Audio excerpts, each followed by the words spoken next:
And you're not talking in terms of abstraction. I mean, look, obviously, if we were at a, I don't know where we would be necessarily, where we would hear that, I don't know, Chuck Schumer is not going to be the leader of the Senate. I would cheer, but the bottom line is that this may mean that the government gets funded. There's no government shutdown after this.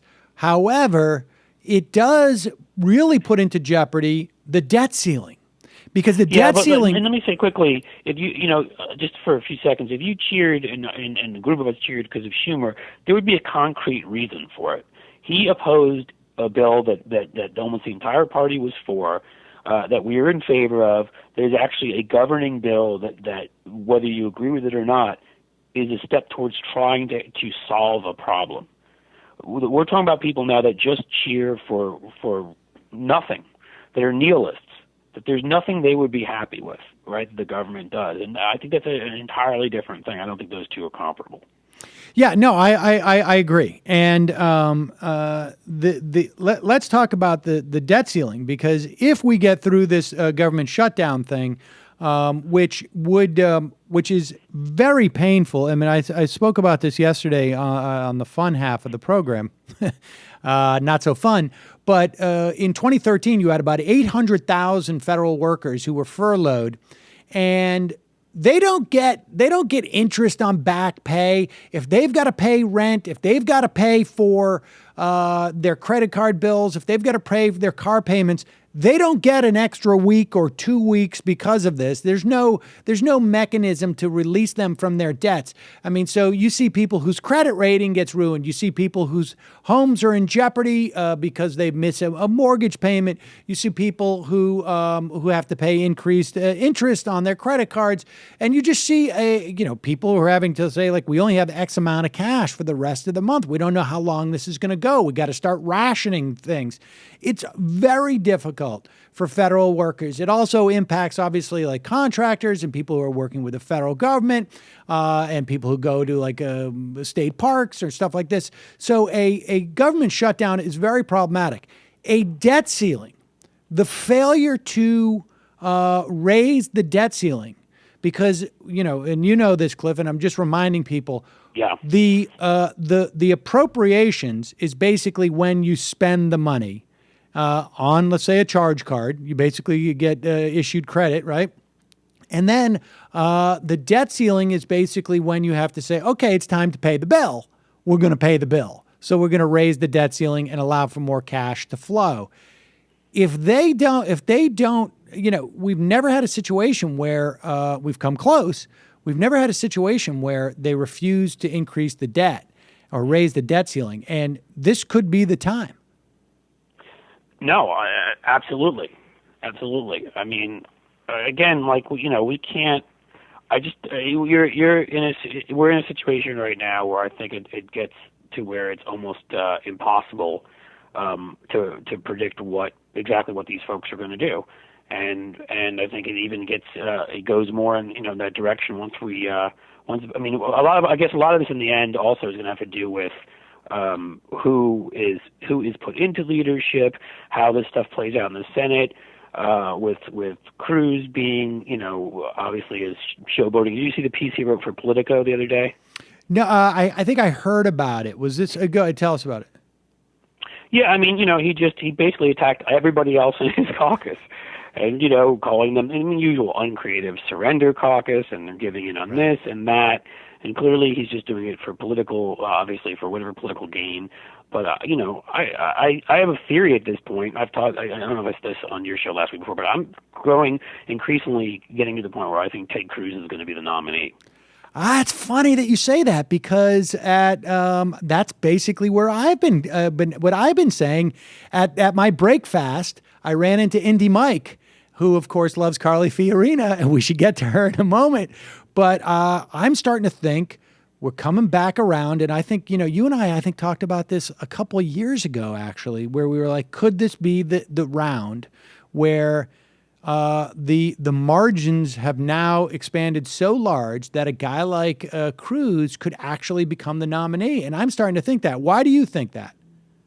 I think that because I think that Trump, at some point, either falls or decides, remembers that he doesn't have control over things as president, and this is a guy who likes control over everything, and that he's going to have to deal with Secret Service agents, and that's not up to him to determine whether they follow him around or not. It has to happen. And I don't really think in the end, after all the free press he gets, he really wants to be president. He's just doing it for that.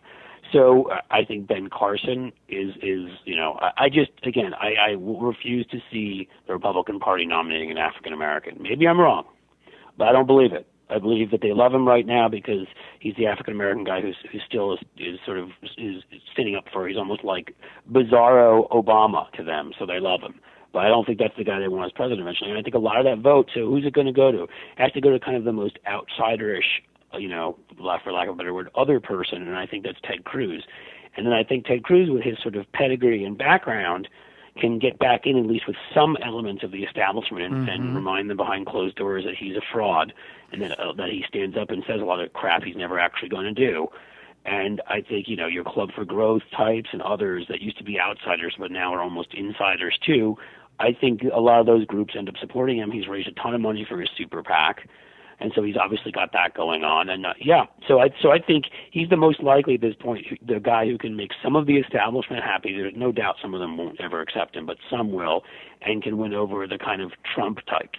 And that, I think he can bridge that divide the best of who's left. I'm with you on that. I guess we will see.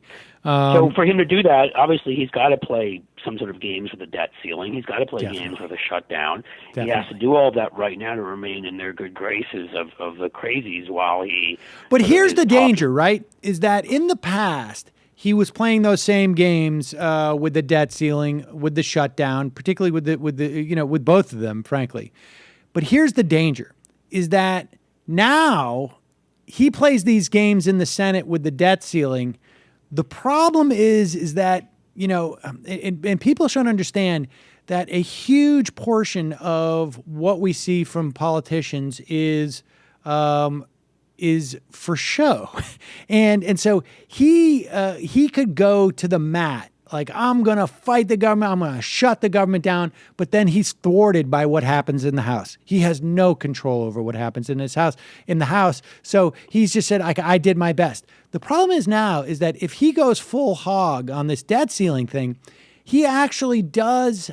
And because the restraints are off, I mean, I don't know who's going to end up being this leader. It could be Kevin McCarthy. We don't know. It could be Scalise. Because right. Why wouldn't you want a white nationalist to head your party? Louis Gohmert, perhaps. He's a former judge, and obviously has all the kind of qualities you'd want in a judge and a leader. Well, my point being that Cruz goes to the mat, and there's no sort of countervailing force to maybe put the brakes on, and so then all of a sudden he becomes, this could actually happen, which right. is very, very scary, frankly. Right, and that would, the establishment would hate him for that. The question is, has he pushed things far enough and been enough of just a constant pain in the ass and irritant to everything that makes common sense to do, that he can kind of put the parts of the Republican Party together by being the sort of, for lack of a better kind of metaphor, a Nixon going to China kind of moment, that he can take care of the debt ceiling and other stuff because he's proved his cred so much on all the crazy crap that he's done. I don't know, but maybe that is possible. And maybe I'm giving him too much credit because I think he's a crazy person, but I think he's a calculating crazy person who actually sits there and tries to think about how his craziness can benefit him, his career, and his power, whereas Ben Carson is just a crazy person. That's kind of my thinking on it. So, I could be wrong. That stuff's hard to analyze, but it could be. And, and look, if that's what they're left with in the end, if it does come down to sort of someone they think that at least is one of them, and, went to the right schools and was Solicitor General under Bush in right. Texas and that kind of stuff, versus, a Ben Carson or something. I'm not saying it necessarily will end up that way, but it certainly could when you say that the anti-establishment vote seems to have reached 60-65% in that party. You can see them saying, well, better him. You know, I mean, what just happened for the governor's race going on right now in Kentucky? You may remember Matt Bevin is the nutball who ran against McConnell. The entire establishment there hated him. But once it started becoming clear he was going to be the gubernatorial nominee, they got behind him, right? Because that's what they had to do. I don't know, that maybe, you know, so if the choices are Ted Cruz or worse, whatever worse is, maybe that's Carly Fiorina, maybe that's Ben Carson, who knows? Enough of them may go to Ted Cruz, and it may make it happen. I really do see a scenario for that. You know, and then I would have to hope that the Democrats run a competent, smart, progressive campaign, whoever the nominee is, because I mean, there's just no way you should not win 35 states against Ted Cruz. Oh my God. I think, yeah. And I sort of feel that way with every Republican candidate out there. I mean, that's the thing, is that we're sort of now in that territory.